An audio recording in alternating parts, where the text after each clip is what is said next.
Welcome to your first assignment in rendering. Today we're going to start our still life with the onions and the bag and the garlic. Before you start the final drawing, what I want you to do is do what is called a gestural drawing. And that's a quick drawing that's very loose and not defined.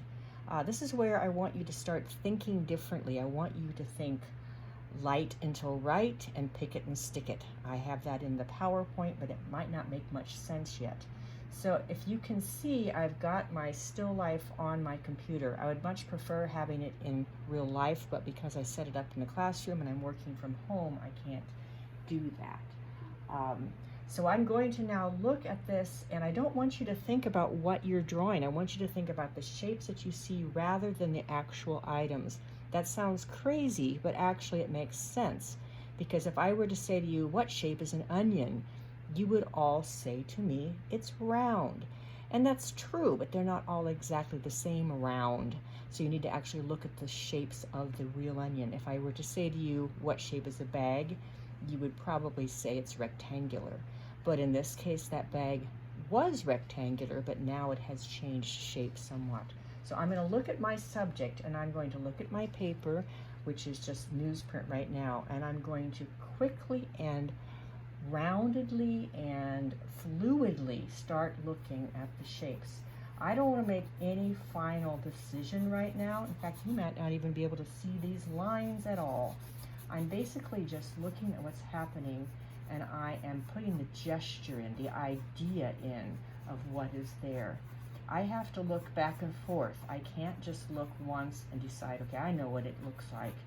I have to very, very quickly look back and forth as though I'm watching a ping pong game, or as I say, pick it and stick it. I pick it from the source and I stick it onto the paper, but I have to do that by looking back and forth.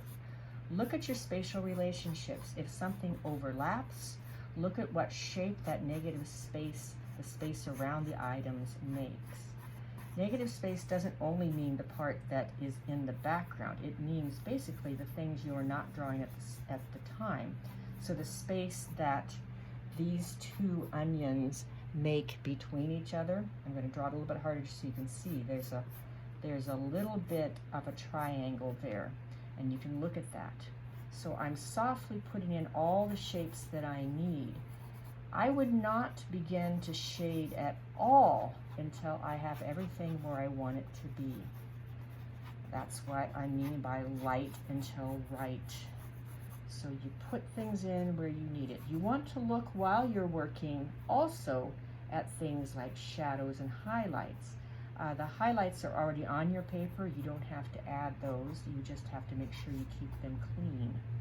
When you look at the little, as I call them, noses of the onions and the garlic, those often are not dark. They're usually lighter, but we tend to want to make them dark instead of light, and that is called a symbol.